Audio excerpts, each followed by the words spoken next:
I'm Toby. Today I'm visiting King's Cross, a new development in the centre of London.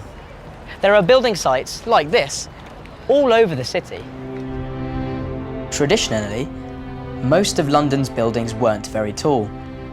For over 300 years, St Paul's Cathedral was the city's tallest building. In the 60s and 70s, some property developers built towers, but for most of the 20th century, London's buildings weren't as tall as other major cities. Over the last 15 years, this has changed. London is now one of the world's most important financial centres, and its population is growing. The city is expanding all the time. Its new businesses need new offices, and its new residents need new houses. Suddenly, there are skyscrapers everywhere. When the Shard opened in the summer of 2012, it was the tallest building in Europe with 87 floors. It is over 300 meters high, has 306 flights of stairs, and on the outside there are 11,000 glass panels. Like many of London's skyscrapers, the Shard is a multi-purpose building. It is a home, a workspace, and a tourist attraction.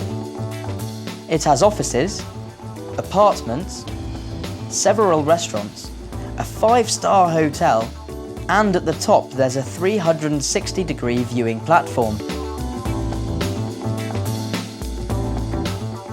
This is another iconic London tower.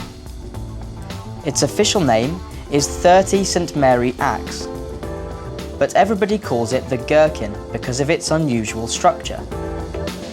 It isn't the tallest building in the city, but it's an important part of London's architecture.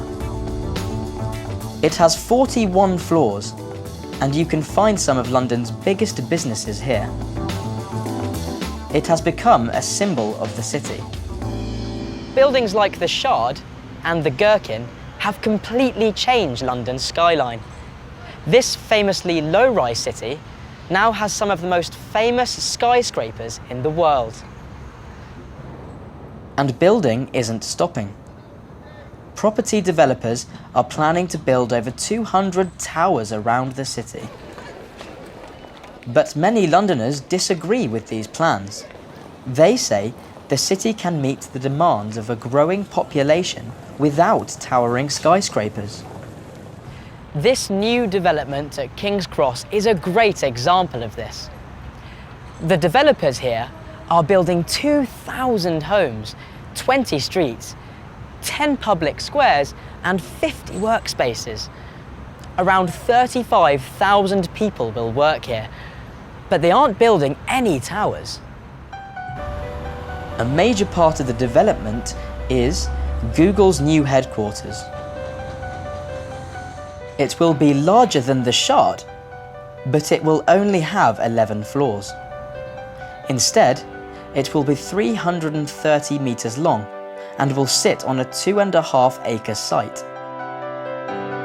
People are still arguing over London's development. The towering Shard and the lower but longer Google HQ show each side of this argument. People will probably never completely agree on this, but it will be interesting to see how London's skyline changes in the future.